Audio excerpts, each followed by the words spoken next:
Queen's Wish the Conqueror is the latest game from quote-unquote old man in the industry, Jeff Vogel himself.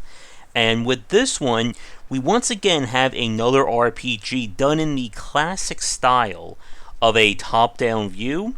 And while the game may not have a lot in terms of aesthetics, it certainly, I think, stands to reason to be the most accessible take on this design out of the studio in a long time. But the general story is that we are the prince of a powerful kingdom, and our mother/queen has decided that it's up to us now to take some responsibility, and she has sent us to a mysterious island to try and reclaim it for the people. And to do that, we will be going on a lot of dungeon crawling and turn-based combat, as well as Spiderweb Software's penchant for decision making and long-form storytelling. So, as the footage that you're seeing can pretty much illustrate, we are back to old school style of characters moving around tile by tile, committing actions, and hopefully surviving and moving on. And if you've played any of Spiderweb's previous games, the general gameplay should be very familiar to you. For those of you new watching this, you're probably wondering when the high-res graphics and sound effects begin to click in, and they do not. Spiderweb at this point has certainly established themselves as keeping with this style for aesthetic and budgetary reasons.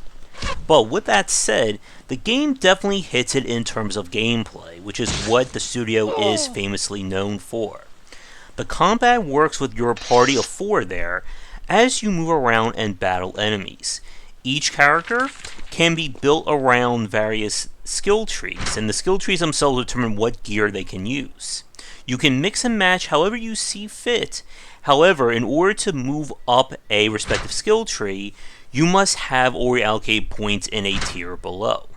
So if you want your warrior to also do some spell casting, you can certainly do that. And unlike his previous games, the leveling has definitely been streamlined. You don't have to worry about allocating attribute points and getting that deep in the minutia here. Now, with that said, the one unique aspect of Queen's Wish compared to his previous titles is the one that I feel definitely helps to elevate the game and should put it on the interest of a lot of people. And that is the kingdom/settlement management. The concept is that as the newly appointed ruler or owner of this island, we have free will to do whatever we want in terms of how people respond to us, and most importantly, build up our seat of power. And that is our major fort in the very center of the map. The settlement is open up to you to fully customize it however you see fit. And this is where the game gets very fascinating, because there is a pseudo-economy system at play in terms of your settlement and how you respond to the neighboring lands. Your settlement will take in and consume resources, much like in a city builder or light strategy game. And as you earn resources by going out and questing or collecting them as tax every few days, you will then be able to apply that to upgrade your settlement and get new services in the place. For instance, building a blacksmith will allow you to get basic weapons and staves and stuff, while building a carpenter may get you bows and arrows, shields, etc. But where Queen's Wish goes with this is very interesting. There's only so many spaces in the fort itself, not to mention the resource drain that comes with more of these buildings. In order to get higher quality gear be able to be constructed, you must build multiple copies, kind of as a way of supporting it. So you build 2 blacksmiths, you get access to tier 2 weapons, which if you're building a party of all frontline warriors or tanks, you generally want to do. But if you want to experiment and see more of the game, you have to diversify the fort. This also includes building service buildings, such as those that produce beer, food, and so on that can then be sold, and this is I think done passively as you play, to get yourself more money and resources, which then, as you probably guess, will allow you to better outfit your party and keep going. Now, this is, I think, a very effective gameplay loop. It's one that I've loved out of the Etrian Odyssey series myself, in terms of that go out, get resources, get access to better gear, to then go out and get better resources. And Queen's Wish definitely hits that point. As with his previous games, again, a lot of the storytelling comes down to what you decide to do when it comes to the various people and situations on the island. The further you go out, the more dangerous things become, and you will need to get those resources. But major story beats as to who to trust, who to kill, and so on will affect the game's story and the ending. And Jeff has told me in our interview, which I'll include a link to somewhere in the description down below, that he is certainly planning on turning this into a trilogy. Now, with that said, I really enjoy Queen's Wish as someone who's kind of dabbled in his games before, but let's talk about a few of the nitpicks and I think issues people may have with this game if you're going into things sight unseen. But before we do that, a quick shout out to our current Patreon supporters and sponsors. And now for a quick thank you to our current Game Wisdom sponsors and Patreon supporters. And if you'd like to continue the discussion on game design, be sure to check out our Discord channel, linked down below. When it comes to Spiderweb software and Jeff Vogel's design, it has definitely become a kind of a niche experience for a lot of people. For the fans watching this right now, all this pretty much looks part and parcel for his works. And that is good and bad in a way. For those of you new watching this, you'll probably are wondering about, again, the production values or quality of life features, and while there have been subtle improvements over the years in terms of its design, the works of Spiderweb software definitely seem to trail behind other games. Again, this is meant to emulate classic CRPG design, but that also means that elements such as the UI, production values, and stuff like that are kept to the minimum. For those of you watching this right now, you're probably wondering, did I play this without any music on? And the answer is that there is no music. Outside of entering a town or environment, it is just all sound effects. And again, that is a cost-cutting measure.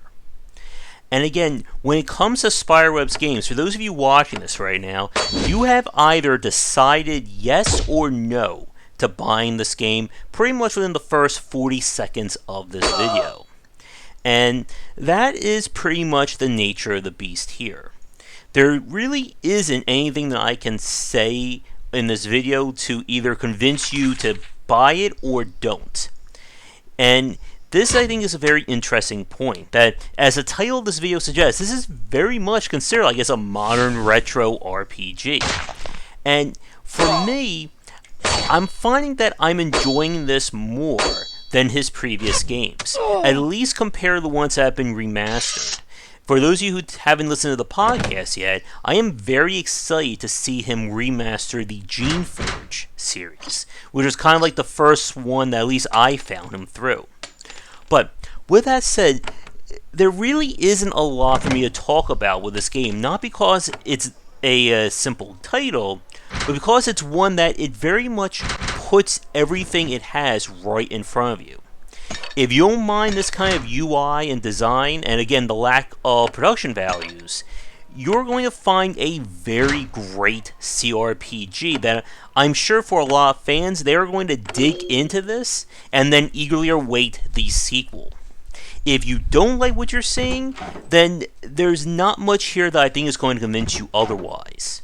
In terms of a design standpoint, the only thing that I'm kind of curious about is whether or not there's going to be more to the kingdom management point of this system.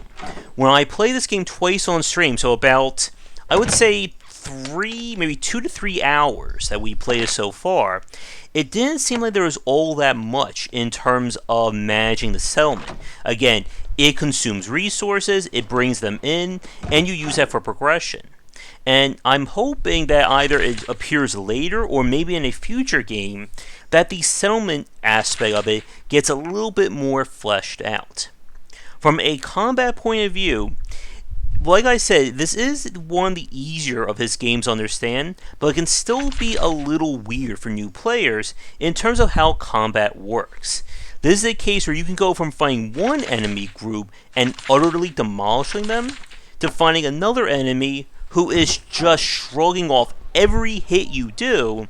And again, due to how the graphics look, there's no way to tell why one enemy is that much more powerful than the others. But with that said, we're going to wrap things up for this first look here. I would like to thank Jeff for giving me a key to check this one out. Again, be sure to listen to the podcast, link down below. It is weirdly informative or informatively weird. I'll let you decide on that. And the game should be out, I believe, on September 11th. And other than that, if you're a developer wanting me to tackle your game in the future, please don't hesitate to get in touch and come back for daily discussions on game design here and on Game Wisdom, where we examine the art and science of games. Once again, this has been Queen's Wish the Conqueror, and I will see you all next time. If you're looking for a book on design, my first title, 20 Essential Games to Study, is out now. It is available where most books are sold, and it comes in paper, hardcover, or digital copies. This is the perfect book for anyone interested in learning about game design, whether you are a student, enthusiast, or just a fan. Thanks for watching the video. If you enjoyed things, be sure to do all the liking and subscribing that the kids are doing these days. Check out our Discord channel link down below where we hang out and chat game design, and come back later tonight for our regular streamings. But that's it. And tune in for more great content here and on Game Wisdom, where we examine the art and science of games.